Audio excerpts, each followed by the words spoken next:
Tuhan yang maha baik, Engkau Tuhan yang setia, Engkau Tuhan Yesus yang tidak pernah meninggalkan kami, Engkau Tuhan Yesus yang setia dengan janji-Mu, Engkau yang berjanji tidak akan pernah meninggalkan kami, dan Engkau yang sungguh menggenapi, Engkau tidak pernah meninggalkan kami ya Tuhan.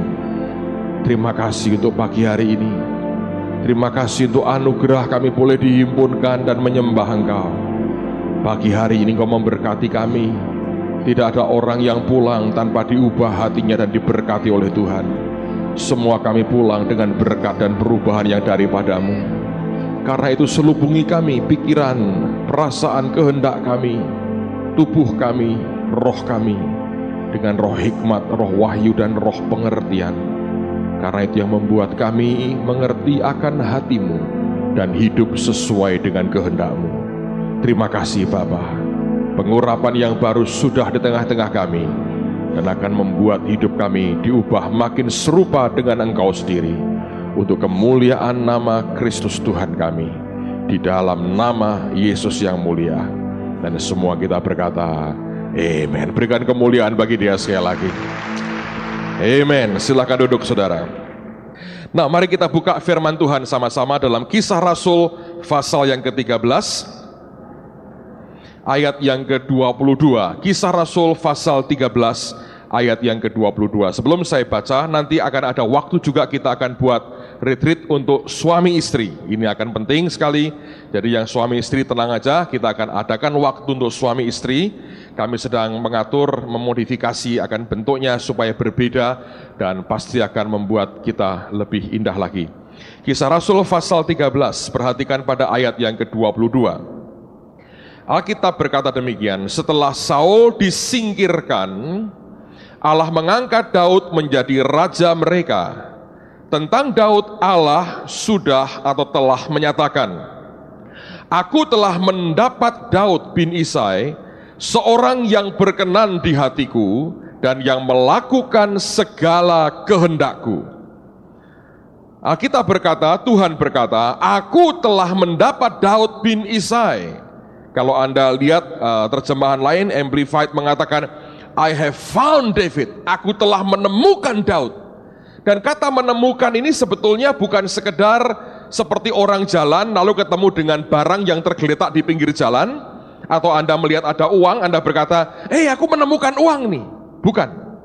Itu juga bukan sesuatu yang secara kebetulan Anda dapatkan atau kemudian sambil lalu engkau dapatkan. Bukan. Kata menemukan di sini itu ada unsur hasil dari suatu pencarian, kerja keras mencari yang dia inginkan, dan akhirnya setelah cukup keras Tuhan bekerja untuk menemukan yang dia temukan, dia berkata, Aku telah menemukan Daud.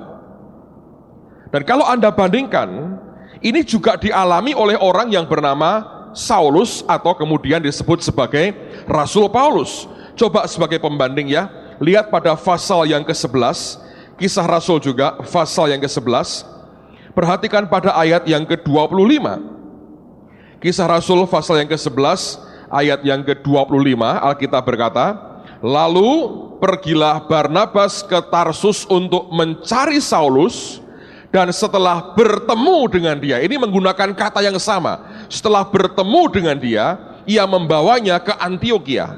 Nah, kata bertemu atau menemukan Saulus, itu terjadi setelah Alkitab berkata bahwa Barnabas itu mencari Saulus. Kata mencari, dalam terjemahan yang lain itu artinya seperti orang berburu. Tuhan berburu seperti seorang hunter, seorang pemburu. Dia harus hunting dulu, dia mesti berburu. Nah, kalau Anda tahu orang berburu, saya tidak pernah berburu, saya mendengar, itu bukan sesuatu yang gampang. Dia harus berkata begini, aku mau ke hutan, aku ingin cari binatang seperti ini. Lalu kemudian dia harus masuk ke hutan itu, dia harus mengenali hutan dengan baik, dia harus berburu dengan jitu, kalau tidak, salah tembak, orang lain yang mati, atau dia jadi mangsa binatang yang lain.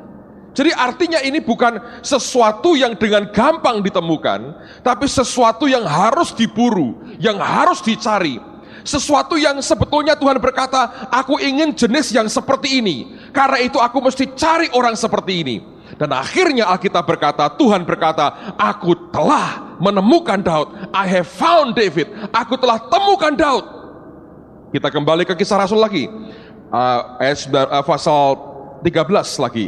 Ayat 22. Dia berkata, I have found David. Aku telah menemukan Daud bin Isai.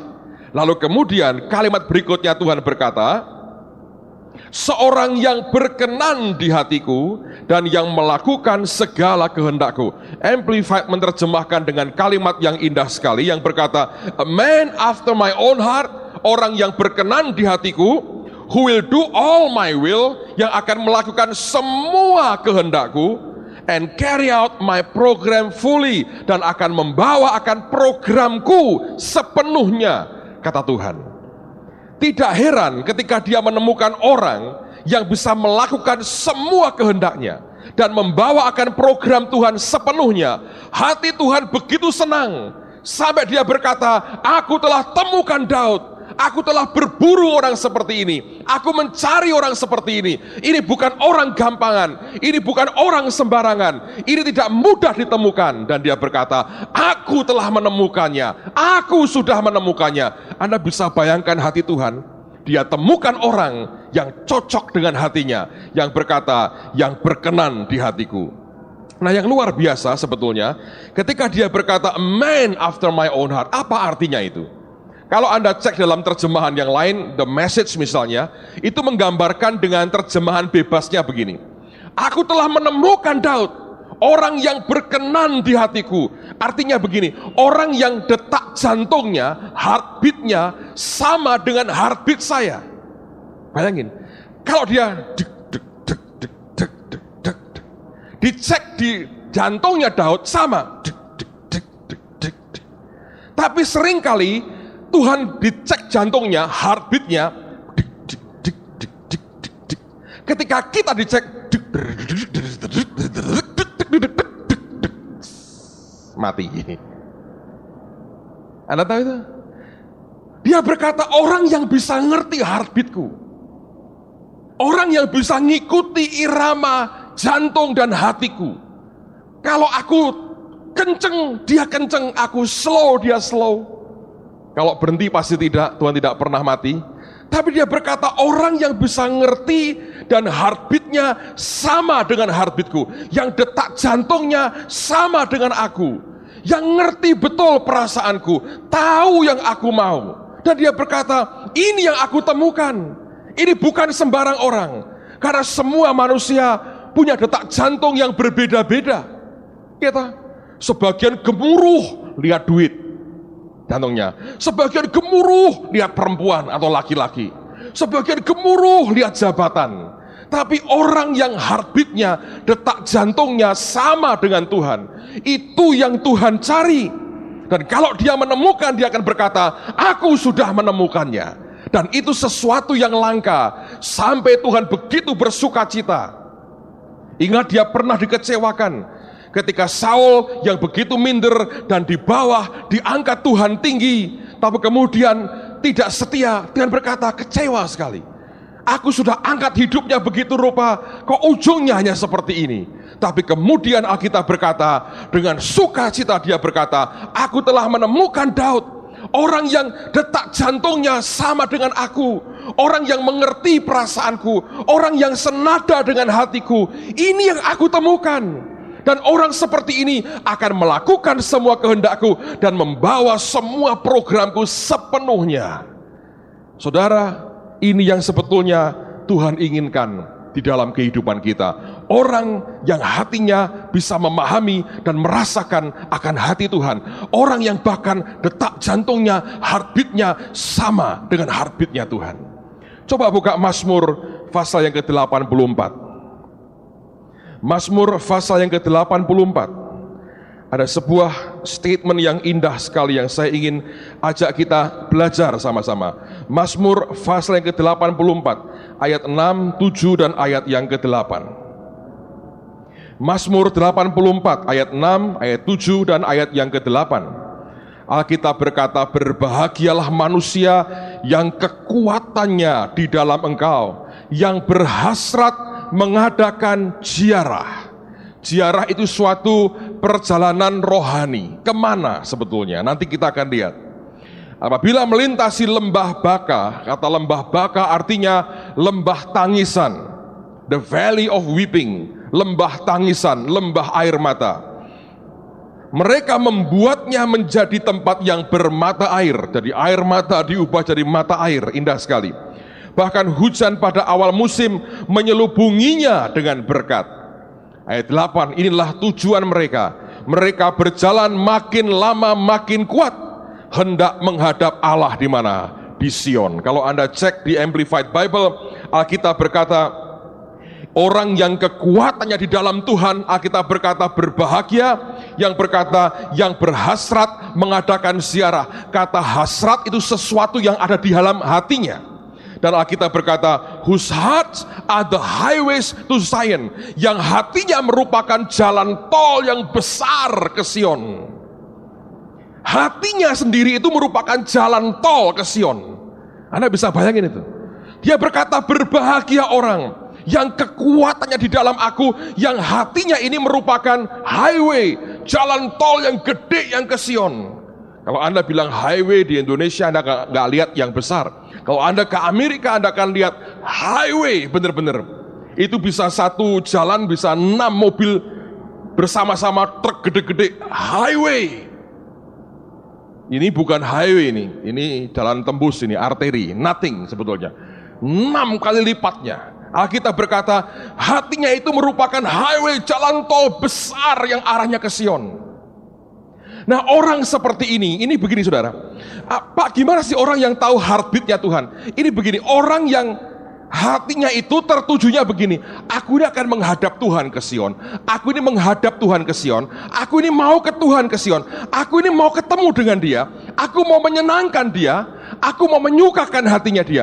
Jadi arah hatinya bukan dengan apa yang di dunia, tapi arahnya tertuju ke Tuhan. Ngerti? Nah ini begini, kalau dalam pekerjaan sehari-hari akan begini. Selalu pertanyaannya begini, karena kelak aku akan menghadap Tuhan di Sion, hatiku tertuju ke Tuhan di Sion, aku mau Tuhan dalam hidupku. Yang dikerjakan tidak berpikir begini, apakah ini menguntungkan aku? Apakah mendatangkan keuntungan besar? Apakah membuat aku terpromosi? Apakah membuat aku nampak kelihatan baik? Tidak ada lagi. Tapi pertanyaan yang selalu dia ajukan dalam dirinya adalah, kalau aku bersikap begini, kalau aku berbuat begini, apakah Tuhan senang dengan hati seperti ini? Kalau aku ngomong ini ke orang lain, apakah Tuhan senang dengan perkataanku ini? Kalau aku bertindak seperti ini, apakah Tuhan senang dengan tindakanku ini? Kalau motivasiku begini, apakah Tuhan senang dengan hatiku ini? Dan itu yang dikejar dalam hidupnya. Dia tidak mengejar sesuatu yang jasmani, yang berkata pokoknya asal orang terkesan dengan aku, pokoknya asal orang lain berkata wow kamu hebat. Bukan. Tapi pertanyaannya adalah, apakah Tuhan senang dengan yang aku lakukan? Waktu kita sekolah, waktu kita studi, waktu kita belajar, waktu kita dagang, waktu kita kerja, waktu kita melayani, waktu kita khotbah, pertanyaan terus yang muncul adalah, apakah dengan yang aku buat ini, dengan sikap hatiku seperti ini, Tuhan itu disukakan? Dan kalau setiap orang di tengah-tengah kita, setiap hari, terus itu yang dipertanyakan dalam hatinya, maka engkau akan mulai mengerti heartbeatnya Tuhan, detak jantungnya Tuhan. Anda dan saya akan bisa mulai mengerti. Tapi kalau itu keluar dari pikiran kita, maka sebetulnya hati kita ini bukan merupakan highway atau tol yang luar biasa yang menghadap Tuhan ke Sion. Masih merupakan jalan tikus yang muter-muter dan ujungnya sampai ke diri kita sendiri.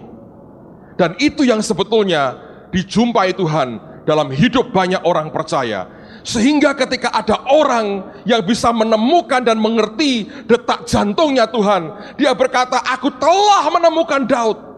Dan dia berkata bersorak-sorai sepertinya, ini yang aku cari selama ini, perburuanku berakhir. Nah, orang seperti ini yang gua suka. Dia ngerti detak jantungku, dia tahu heartbeatku. Tapi kalau kita jujur melihat akan hati kita sendiri, seringkali semua yang kita kerjakan untuk memuaskan diri kita sendiri. Saya belajar bahwa akhirnya tertuju kepada hati kita apakah selama ini terarah ke Tuhan atau terarah ke diri kita sendiri. Ketika saya kuliah di Undip beberapa tahun yang lalu, sudah lama sekali, lebih dari 20 tahun yang lalu saya kuliah. Dan pada waktu itu saya pernah ikut satu ilmu namanya ilmu sosiologi, pelajarannya. Dan saya diajar oleh dosen saya masih ingat sampai sekarang. Dia berkata, dia ngomong soal seni, dia berkata, ada dua macam aliran besar dalam seni, dia berkata. Yang pertama adalah istilahnya seni untuk seni. Dan yang kedua, seni untuk masyarakat. Seni untuk seni itu gampangnya begini. Orang itu menciptakan sesuatu hanya untuk tumpahan hasrat dan jiwa seninya. Dia tidak peduli apakah orang lain akan senang atau bahagia dengan hasil karyanya. Yang penting dia puas. Ngerti saudara? Jadi membuat lukisan atau patung, aneh. Tapi nggak pernah dipamerkan. Ngapain? Taruh di kamar. Dia liatin, diputer. Apa yang dia hasilkan tidak pernah bisa dinikmati oleh orang banyak. Ditunjukin begini, apa ya? Ya biasa. Dia berkata, marah dia. Tidak tahu ya, ini seni tinggi. Enggak tahu itu. Tapi ada orang yang berkata, aku mau menghasilkan karya seni untuk masyarakat.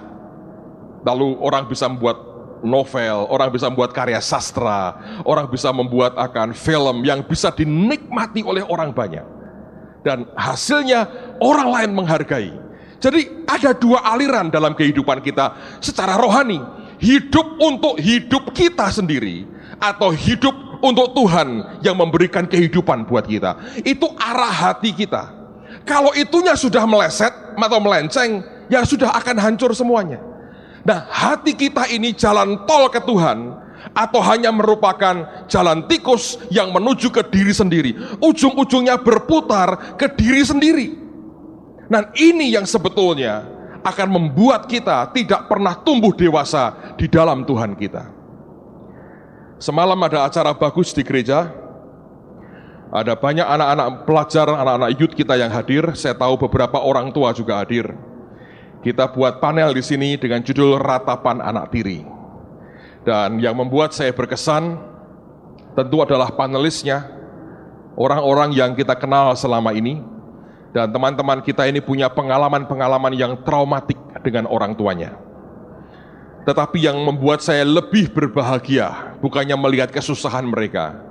Ketika satu persatu dari minimal 3 yang ditampilkan kemarin berkata, aku sudah mengalami kelepasan. Anda tahu yang mereka alami, perlakuan yang dialami? Ada satu yang dihajar orang tuanya dari kecil. Dia ikut dengan ibu tirinya. Ini betul-betul ratapan anak tiri. Ada lagi nanti kita buat ratapan ibu tiri juga ada. Karena banyak ibu tiri juga takut sama anak-anak tirinya karena ganas-ganasnya luar biasa. Tapi ini betul-betul ratapan anak tiri dihajar, ditempelengin, ada yang cerita katanya kalau bangunin itu nyetel radio kenceng taruh di kupingnya begitu. Kalau belum bangun siram dengan air, dipukul itu nggak tahu rotan atau gagang sapu sudah ngabisin berapa. Dan it's not easy, tidak mudah. Kemarin kita buat klipnya dan ya dibuat sedramatis mungkin, tapi buat teman kita ini dia berkata, oh, itu hidup bahagia tuh kalau cuma begitu aja bahagia, dibandingin saya nggak ada apa-apanya. Tapi keputusan untuk berkata aku mau mengampuni orang tuaku, itu artinya dia berkata, aku tidak mau berpusat kepada diriku sendiri. Karena banyak orang sembuhnya setelah mereka mengakui, oh kamu anakku, kamu hebat, kamu ini, kamu itu, baru dia merasa lega. Tapi hampir semualah saya berkata melihat ketika mereka membuat keputusan, apapun yang terjadi, aku tidak akan membiarkan masa laluku menghantui diriku sampai hari ini. Dan dia berkata bahwa aku mau ikut Tuhan, aku mengampuni mereka.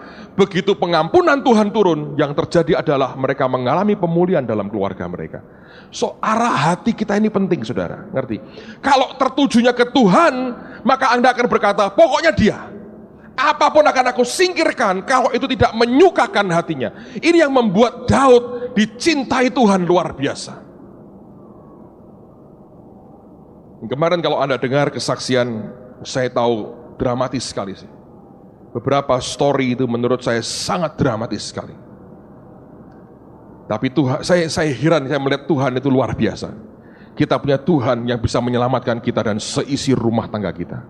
Anda pernah dengar cerita, saya nggak sebut nama di antara mereka. Lihat waktu dia masih SD, orang tuanya.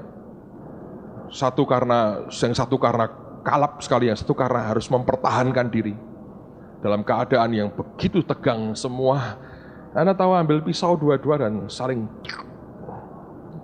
ngeletak dua, darah di mana-mana, teriak keluar, nggak ada tetangga mau tolongin mereka. Sampai hampir sejam kemudian keluarganya datang dan diangkat ke rumah sakit. Tapi yang luar biasa, dalam kondisi keluarga seperti itu, Yesus sanggup memulihkan dengan cara Tuhan yang luar biasa.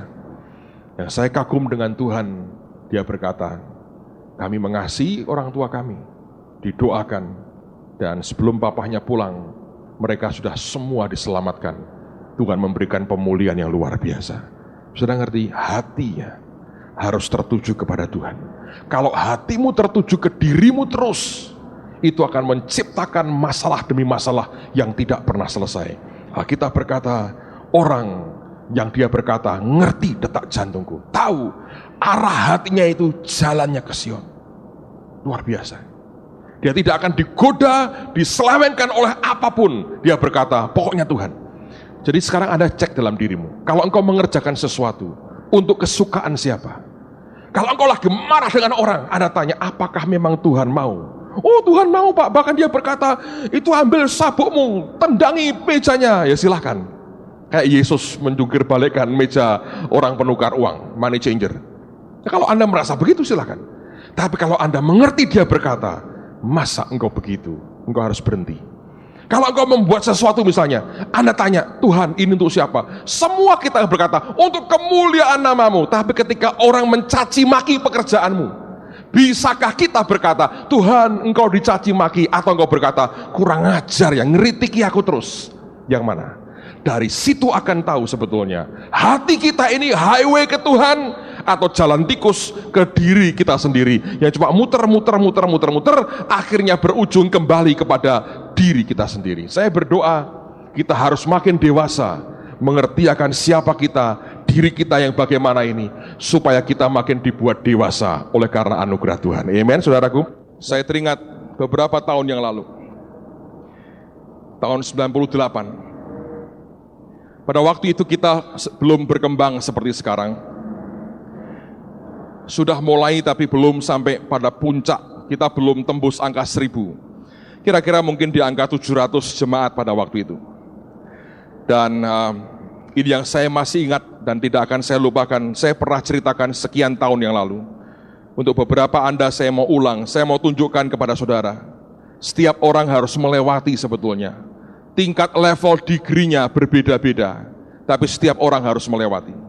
Ada ujian-ujian di mana engkau harus meninggalkan kenikmatanmu sebegitu rupa.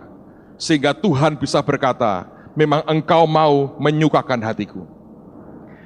Waktu itu saya dengan Pak Mulyadi sebetulnya, Rumah Damai belum dibentuk.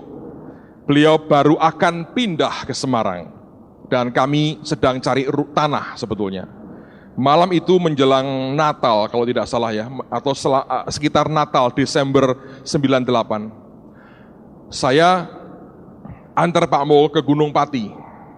Saya masih ingat dia bawa bus yang dibeli pada waktu itu, minibusnya.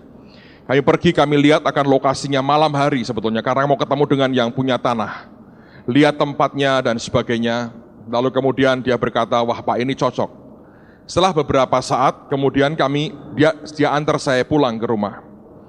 Saya turun dari mobilnya Pak Mul, saya masuk ke rumah saya yang sekarang saya tempati. Saya sudah mulai merasa ada yang aneh di badan saya, saudara. Saya jalan ini ya, kayaknya kaki ini satu mau lepas sih. Kayak nggak sinkron jalannya. Saya bilang kenapa ya saya? Saya nggak tahu apa yang terjadi. Terus saya mau tidur malam itu, saya gosok gigi. Istri saya sudah ngantuk berat. Saya gosok gigi, saudara. Gosok gigi ini bisa begini. Jadi sikat giginya dengan odolnya itu sampai ke sini. Saya bingung, saya bilang, ini kok nggak sinkron badanku, tapi yang separuh. Terus saya ngomong sama istri saya, aku ngalami apa ya, kok begini ya, kok nggak sinkron. Nah, dia belum sepinter sekarang.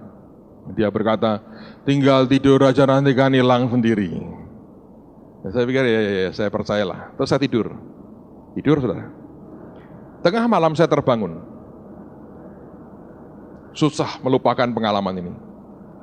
Tapi bagus kalau Anda diizinkan Tuhan mengalami pengalaman sesuatu. Karena itu akan punya akibat besar dalam hidup kita.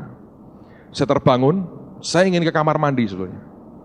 Nah, waktu saya bangun, saya kan tahu sebelah kiri saya istri saya. Saya noleh begini, kaget. Anda tahu yang saya lihat? Tengkorak sebadan, kepalanya noleh ke saya begini.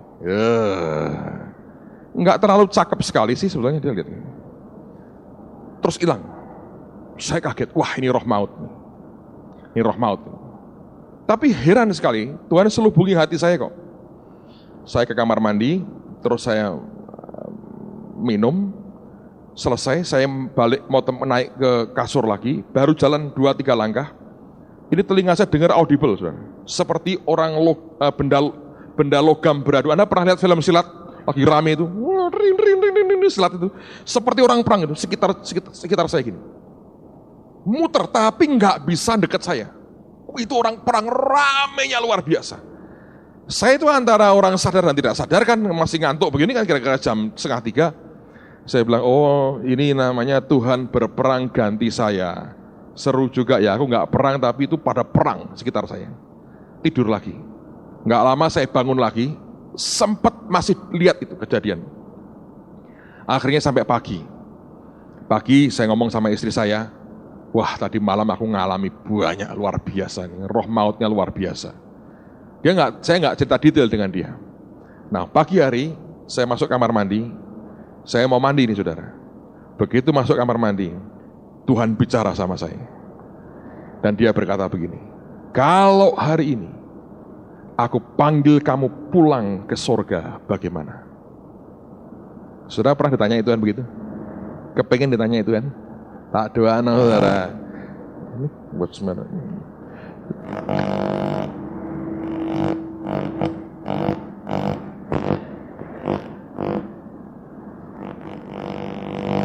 Alright.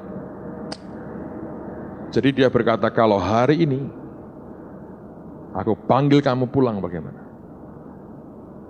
Saya lagi berasa aja saudara, bahwa hari-hari ini Tuhan sudah ngetes hati banyak orang.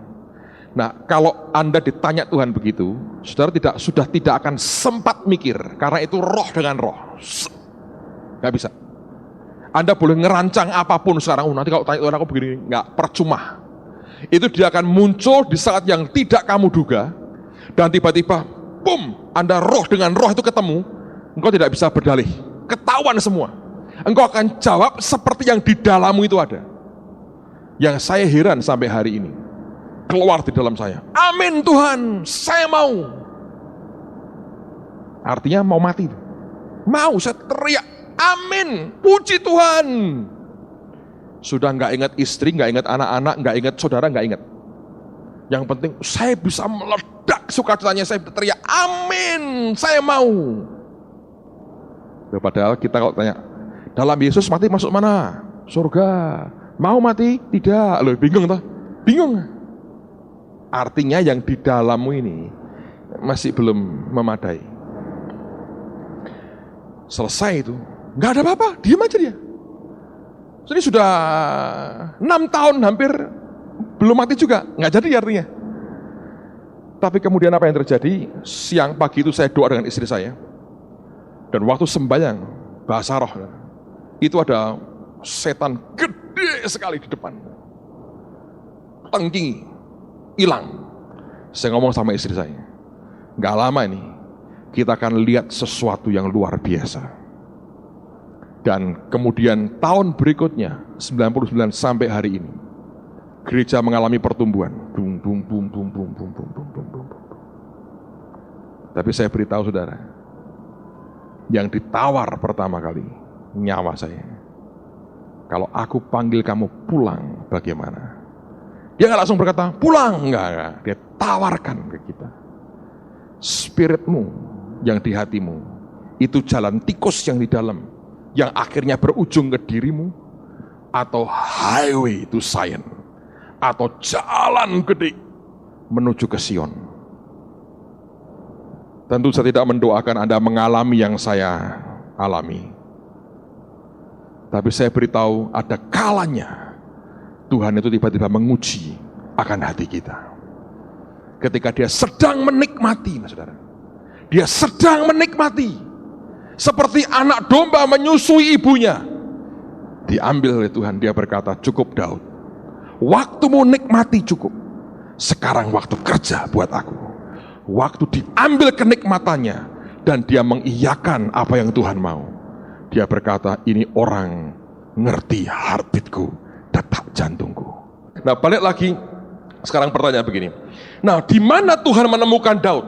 Ketika dia berkata, ini aku temukan Daud ini, orang yang ngerti heartbeatku. Di mana Tuhan temukan Daud? Lihat di Mazmur pasal yang ke-78. Mazmur pasal yang ke-78, ayat yang ke-70, 71 dan 72. Mazmur pasal yang ke-78, ayat 70, 71 dan 72. Mazmur pasal yang ke-78 ayat 70 sampai dengan ayat yang ke-72. Dan ini Anda akan mengerti di sini Tuhan menemukan Daud dan seperti apa awalnya orang yang heartbeatnya, detak jantungnya sama dengan Tuhan. Mazmur 78 ayat 70. Dipilihnya Daud hambanya, perhatikan ini, diambilnya dia dari antara kandang-kandang kambing domba, dari tempat domba-domba yang menyusui, didatangkannya dia untuk menggembalakan Yakub umatnya dan Israel miliknya sendiri. Ia menggembalakan mereka dengan ketulusan hatinya dan menuntun mereka dengan kecakapan tangannya. Lihat orang yang heartbeatnya sama dengan heartbeatnya Tuhan, yang muncul pertama bukan kecakapan tangan, tapi ketulusan hati. Karena Tuhan mengerti dan dia mengerti yang penting buat Tuhan itu sikap hati kita. Ya, dia nggak tunjukkan skillnya. Banyak orang bangga dengan skillnya, dengan kemampuannya. Tapi kekuatan Daud bukan pertama-tama pada skillnya. Kelak skillnya akan muncul juga. Tapi yang pertama Alkitab berkata, dia menggembalakan mereka dengan ketulusan hatinya, dengan hati yang sincere, dengan hati yang murni, dengan tulus hati.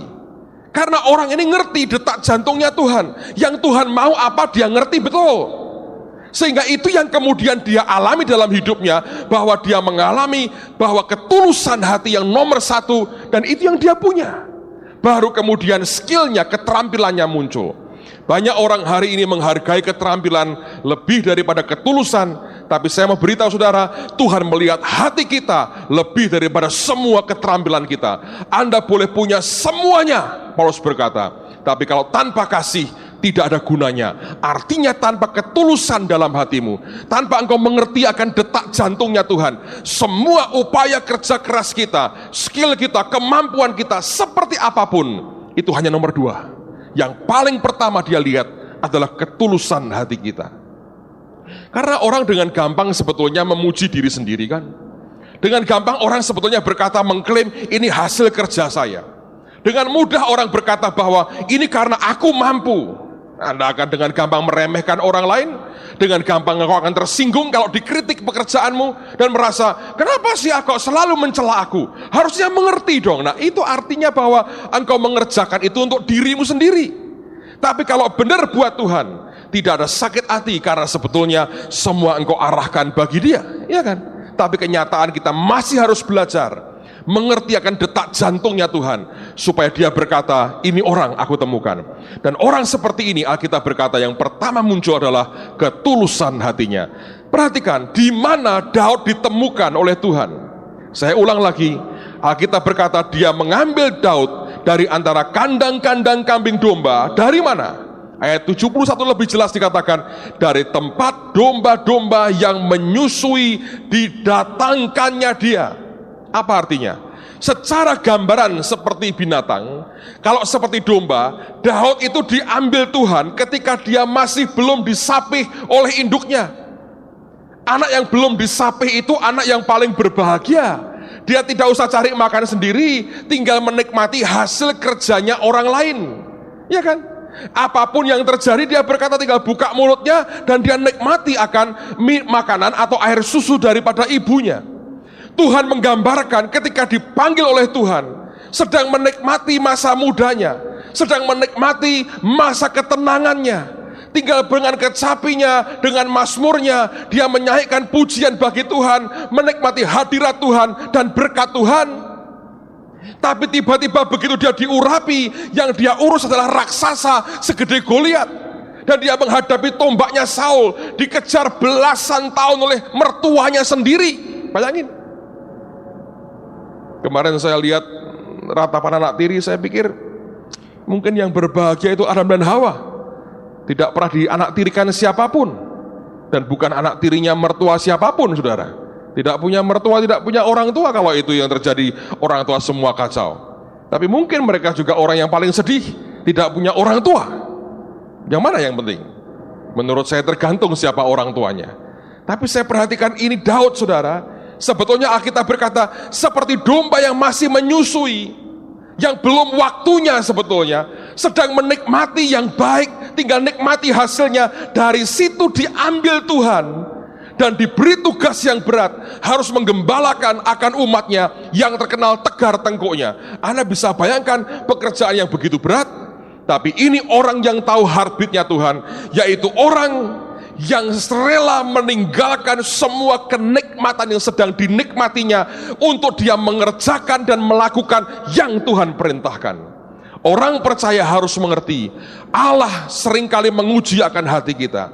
Di saat engkau sedang menikmati sesuatu yang baik, ketika dia berkata, tinggalkan itu dan lakukan ini, apakah kita dengan mudah bisa berkata, ya Tuhan, aku lakukan? Saya berkata ternyata tidak semudah yang diduga orang, saudara. Di tengah sedang menikmati itu, menikmati saat-saat yang luar biasa. Saya pernah cerita dengan saudara, sekian tahun yang lalu, gereja sedang mulai bertumbuh, sudah mulai bertumbuh. Lewat beberapa hamba Tuhan, ada pesan yang berkata, Tuhan mau kamu pindah ke Amerika. Terus terang Pak Subekti tanya sama saya, saudara. Ketemu di airport, dia bilang, Pak Petrus betul mau pindah ke Amerika? Dia dengarnya salah, katanya mau ke New York. Saya bilang, saya suka New York karena kalau naik mobil kacanya sama dengan Jakarta kan, jadi agak nggak terlalu aturan gitu loh, biasa. Tapi saya nggak terlalu happy lihat keruwetan kotanya. Saya bilang enggak, saya nggak tahu di mana. Saya hanya cerita dengan beliau, ada orang-orang yang bernubuat ke saya, dan semua berkata harus ke Amerika. Ada hamba Tuhan yang khotbah semuanya persis, saudara. Susah untuk berkata ini bukan dari Tuhan, susah. Tapi belakangan saya melihat bahwa seringkali dia menguji kita. Ketika kita sedang menikmati apa yang baik dari kita, apakah dengan mudah kita bisa berkata, Tuhan karena Engkau yang minta, aku tinggalkan? Saya yakin mungkin tangisan akan terjadi kalau hari ini Tuhan ngomong dengan Pak Mul, rumah damai kasihkan Pak Yohanes Kristiono sama istrinya, Pak Mul pindahlah. Ngapain Tuhan? Ya ntar saya beritahu kamu 3 bulan doa puasa, kamu tungguin. Saya yakin nangis ya. Saya yakin juga akan ditinggal pasti. Tapi saya yakin tidak mudah. Saya sama dengan saya berkata kepada Pak Yos, hari ini tolong TV serahkan ke Puma. Wah, menurut saya dia doa puasa 3 bulan. Bukan tidak percaya dengan Puma, tapi itu kan sudah sesuatu yang ya ada tantangannya, tapi kita enjoy, kita nikmati. Iya kan? Sama sebetulnya. Saya bisa berkata kepada masing-masing Anda, Pak, Bu, saya buat contoh Pak, saya kalau suruh ninggalkan seneng. Nah, tidak buat contoh makanya, karena saya tahu Anda sudah segera mau pergi, ya tak? Jangan. Tapi orang-orang yang saya tahu Anda nikmati itu. Ini bukan nubuat loh, tapi siapa tahu, lo nggak tahu kan? Tapi Anda sedang menikmati itu, tapi dikatakan tinggalkan, nggak gampang itu, sangat tidak mudah. Semua kita punya bagian yang kita berkata, ini aku suka, ini aku happy, tidak ada dosanya, nggak ada. Tapi seringkali dia akan berkata, lepasin, Dan di situ akan teruji betul apakah kita berkata ini milik saya atau kita berkata ini milik Tuhan. Ada orang berkata, ya Pak, semoga Tuhan ngomong sama saya soal istri saya, lepasin. Tengking dalam nama Tuhan Yesus, saudara. Tapi ini yang sering kali terjadi kan, bahwa kita tidak dengan gampang bisa melepaskan yang sedang kita nikmati. Corrie ten Boom, almarhumah Corrie ten Boom. Orang ini yang menulis buku The Hiding Place. Dia orang Yahudi, orang Belanda Yahudi, ditangkap oleh tentara Jerman, dimasukkan di kamp konsentrasi. Seharusnya dia mati, tapi kemudian saudarinya yang menggantikan posisi dia, begitu rupa sehingga ketika ditunjuk beberapa orang dilepaskan, dia keluar dari penjara dan dia selamat, tapi saudaranya mati di kamp itu.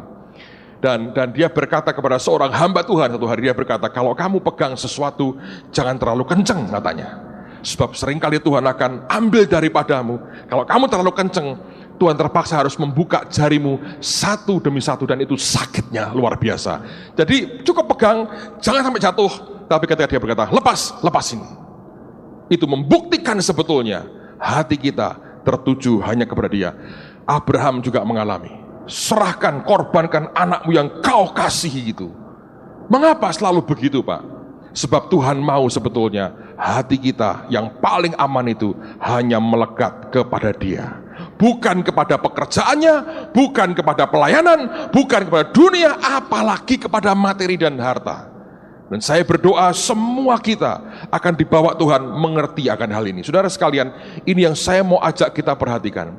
Apapun yang sedang kita nikmati saat ini, apapun juga, kalau Dia berkata lepaskan, engkau harus berani berkata seperti Daud berkata, alright, aku lepasin. Masa tenang dengan kecapinya, dengan domba-domba, sekali-sekali singa, sekali-sekali beruang, oke, tapi kalau ngadepin raksasa, itu bukan singa, bukan beruang. Ngadepin mertua, itu bukan singa, bukan beruang. Bukan hal yang mudah. Dikhianati dan mengalami begitu banyak hal. Tapi saya belajar, dia diambil dari tempat di mana domba sedang menyusu, dan Tuhan berkata, aku temukan dia. Orang seperti ini aku suka.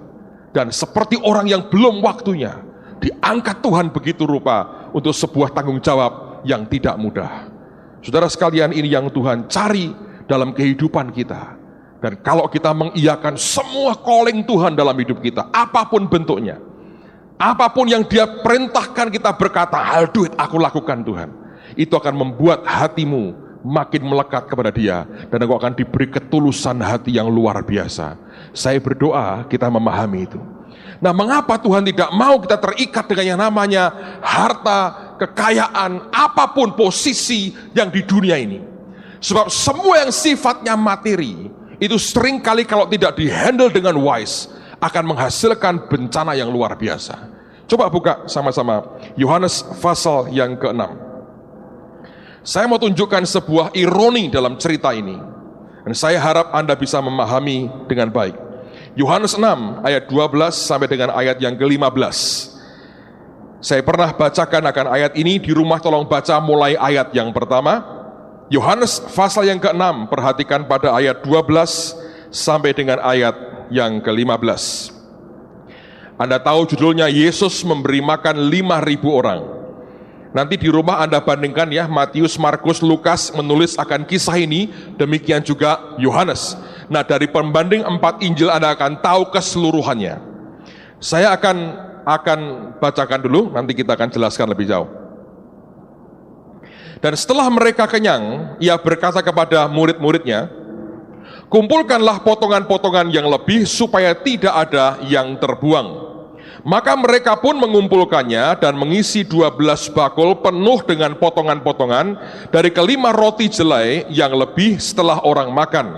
Ketika orang-orang itu melihat mujizat yang telah diadakannya, mereka berkata, Dia ini adalah benar-benar nabi yang akan datang ke dalam dunia. Karena Yesus tahu bahwa mereka hendak datang dan hendak membawa Dia dengan paksa untuk menjadikan Dia raja, yang menyingkir pula ke gunung seorang diri. Nah, perhatikan baik-baik. Saya mau ceritakan detailnya Anda harus bandingkan Matius, Markus, Lukas, Yohanes, digabung jadi satu, Anda akan tahu the whole story. Orang banyak datang kepada Yesus berbondong-bondong. Kalau Anda bandingkan, ada dua hal yang minimal pertama-tama dia kerjakan sebelum mereka diberi makan oleh Tuhan Yesus. Yang pertama, Yesus mengajar mereka semua. Mereka semua kumpul diajar oleh Tuhan. Mendengar firman Tuhan, pengajaran yang diurapi, mereka masih terkendali. Duduk manis, tidak bergerak. Yang bawa makan aja tidak berani makan. Sekarang di gereja kan orang masih berani makan. Oh, saya kena mahal Pak. Nah itu gak apa-apa saudara, daripada Anda kolaps. Tapi dulu ketika orang mendengar Tuhan berbicara, mereka tahan sepanjang hari. Luar biasa itu. Urapan Tuhan luar biasa. Dengar firman, pengajaran, tidak gelisah. Ruangan gak ada AC, panas terik, mereka tahan, terkendali. Yang kedua, Alkitab berkata, ketika Tuhan melihat mereka semua seperti domba yang tidak bergembala, tergeraklah hatinya oleh belas kasihan, maka disembuhkannya semua yang sakit. Pengobatan massal, balai pengobatan Yesus Kristus. Orang bayar tapi jos saudara, semua sembuh, luar biasa. Sembuh semua. Ketika melihat mujizat Tuhan, itu kan pengurapan Tuhan. Demonstrasi kuasa Allah. Orang mungkin bertepuk tangan, orang bersorak-sorai, tapi tetap masih bisa terkendali. Ingat, semua yang spiritual yang kita terima membuat kita terkendali dengan baik. Tapi Tuhan itu berbelas kasihan. Dia juga manusia. Dia ngajar, dia kerja keras, dia tahu yang mereka rasakan. Dia mungkin berkata begini, aku lapar, mereka pasti juga lapar. Lalu kemudian muncul ide ilahinya, kita beri makan mereka. Lalu kemudian ngomong kepada muridnya, di mana kita bisa beli makanan supaya mereka dapat makan. Rundingan, nggak ketemu, duitnya nggak cukup untuk memberi makan sekian banyak orang. Memang seringkali dalam kehidupan kita dihadapkan dua pilihan. Kalau nggak cukup tuh dua pilihan saudara. Kebutuhan kita kurangi, ya toh, sambil income kita dinaikkan. Atau Anda perlu mujizat. Itu pilihan yang mana. Normalnya adalah kebutuhan dikurangi, income dinaikkan. Tapi seringkali dia berkata, biarkan kebutuhan seperti itu, biarkan income seperti itu, aku punya jalan tengah, yaitu mujizat pelipat gandaan. Itu pilihan pada kita juga. Nah pada waktu itu mereka rundingan gak ketemu. Dan ada orang berkata, Andreas berkata, ini ada anak kecil bawa 5 roti 2 ikan, tapi apa artinya ini semua? Dia berkata, bawa kemari, diberkati sama Tuhan, dia ngucap syukur, bagi-bagi, kasih makan, suruh duduk. Wah begitu mau ada pembagian roti, duduk mereka, ngelompok-ngelompok, bisa tuh 50-50. Lihat ya saudara, lihat, begitu belum ada roti, oke terkendali, tapi nggak tertib, nggak rapi. Begitu ada berita mau dibagi makanan, rapi, 50, bisa ngelompok dengan tertib. Memang hebat sekali. Roti itu menertibkan banyak hal, tertib. Terus makan, wah makan. Bahasa kerennya cak, apa itu cak, wah luar biasa. Roti ikan dia sikat semua, sampai sudah tele, perutnya sudah gede-gede semua dah. Wah, enak ya, Yesus Bakery enak ini. Udah kan saudara? Apa yang terjadi? Begitu dapat yang limpah, firman mereka oke, urapan mereka senang, kesembuhan mereka happy, roti mereka sangat happy. Turah lagi, dihitung, tak do, engkau untuk piro yo, gitu kira-kira. Walah, kuwi cuane piro lagi kan gratis. Yesus kon gawe terus kita ekspor sampai ke Roma. Itu kan mungkin orang-orang Cina itu yang di situ saudara, karena itu pedagang semua kira-kira. Orang Yahudi kan mirip-mirip itu. Nah akhirnya apa yang terjadi? Alkitab berkata, lihat ayat yang terakhir. Roti yang limpah itu ujungnya apa? Ayat yang terakhir. Karena Yesus tahu bahwa mereka hendak datang dan hendak membawa dia dengan apa? Paksa untuk menjadikan dia raja, ia menyingkir pula ke gunung seorang diri. Heran sekali. Kalau sudah kena yang materi dan limpah, makso. Ya tak? Mengendalikan, Tuhan pun dikendalikan. Makanya ini loh saudara, Tuhanmu dan Tuhan saya itu ngerti watak manusia kita. Kalau hatinya tidak melekat kepadaku, tidak mungkin dia bisa melakukan kehendakku. Pasti nanti semaunya sendiri.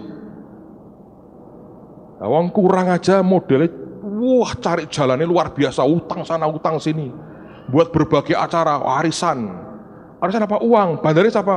Ya saya yang megang, supaya bisa dipakai dulu, gitu. Gagal arisan pindah RT, rumahnya pindah, kayak keong pindah rumah. Arisan sepeda motor, arisan sepeda, arisan beca, arisan bajai, arisan arisan panci, segala macam. Semua dicoba supaya pokoknya gue bisa makan. Dia sikat sana, sikat sini. Dia ngerti itu. Kamu kurang aja begitu. Kalau gue kasih lebih kayak apa itu? Makanya didikan Tuhan buat kita, dia berkata, selalu lekatkan hatimu itu kepadaku. Dan dia uji, dia didik hati kita. Tidak terikat dengan yang di dunia, dengan yang materi. Karena Yesus pernah ngalami, saudara. Kalau aku hanya ngotbahi mereka, nyembuhkan mereka, oke, semua terkendali.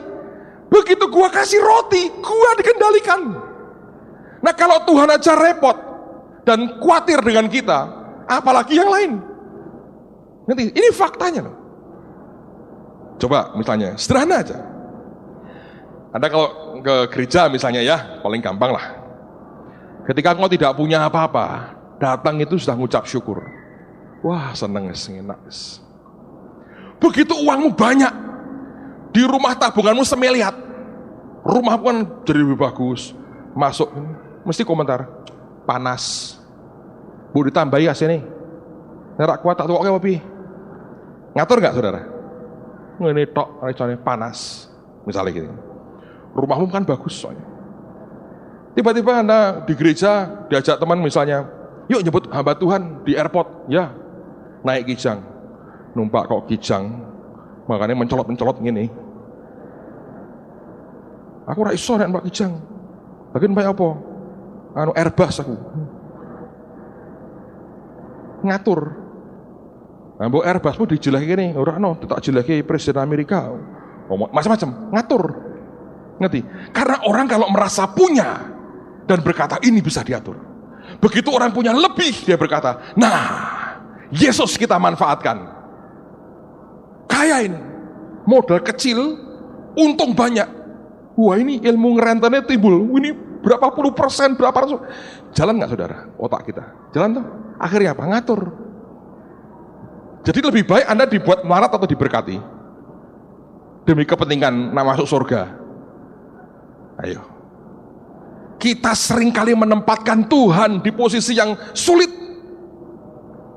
Dia pernah ngomong, aku senang melihat hamba-hambaku diberkati. Tapi dia juga mau semua kita berkenan, hidup kita menikmati kerajaan surga. Tapi lihat kita menempatkan Tuhan dalam posisi yang sangat sulit.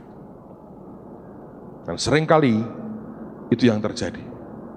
Ayat terakhir, saudara, ayat terakhir. Makanya kalau hati tidak melekat, repot. Keluaran pasal yang ke-8. Nah kalau Anda sampai di Keluaran 8, ayat yang terakhir ya. Anda kalau lihat judulnya adalah tulah kedua ada kata. Pertama air jadi darah. Kedua itu kata. Kata di mana-mana. Anda yang punya rumah makan Swike Purwodadi, wah saya suka itu Pak. Itu iya. Kalau tertentu. Tapi kalau Swikemu dimasuki kata hidup, Anda tidak akan suka. Pelangganmu dilompati kata di kepalanya juga nggak suka. Kalau sudah sampai ribuan jutaan kata, sudah nggak happy lagi. Anda bisa nek lihat kata, terlalu banyak. Nah, dikena kata begitu banyak karena tegar sampai akhirnya mereka kapok-kapok lah Firaun. Singkirin dah. Tuhan berkata, oke, singkirin. Ayat yang ke-15. Setelah tekanannya itu selesai, tetapi ketika Firaun melihat bahwa telah terasa apa? Kelegaan. Sudah mulai lega, sudah tidak tekor lagi tiap bulan, sudah enggak mepet hidup dengan iman, sudah lega, baru lega aja, baru lega. Ia tetap berkeras hati dan tidak mau mendengarkan mereka keduanya seperti yang telah difirmankan Tuhan. Manusia itu begini, saudara.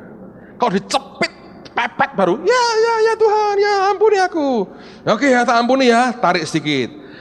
Lega, ora sudi, sorry ya, sikat lagi. Gitu kan? Semua kita begitu, kecenderungannya. Karena itu Tuhan harus didik hati kita. Karena itu Dia berkata pada pagi hari ini, aku temukan Daud, orang yang ngerti detak jantungku. Hatinya itu highway, jalan ke Sion, jalan kepadaku. Dan di mana aku temukan dia? Di tempat dia masih menyusui, menikmati apa yang baik. Aku ambil dia dan dia rela serahkan itu. Makanya dia ngerti detak jantungku. Dia tahu yang aku mau. Dan kemudian Tuhan berkata, karena itu dengan ketulusan hati, dia memimpin akan rakyat dan umatku ini. Dan bukankah itu yang Tuhan inginkan dalam kehidupan kita? Saudara sekalian, mari kembalikan segala sesuatunya di dalam hati kita. Selalu kalau kita melakukan apapun tanya, apakah ini menyukakan hati Tuhan atau hanya memuaskan keinginan dagingku saja. Saya berdoa kerinduan kita yang selalu muncul dan terutama adalah hidup menyukakan hati Tuhan senantiasa. Amen. Tutup Alkitab saudara, mari kita berdiri sama-sama. Tuhan, Kau luar biasa.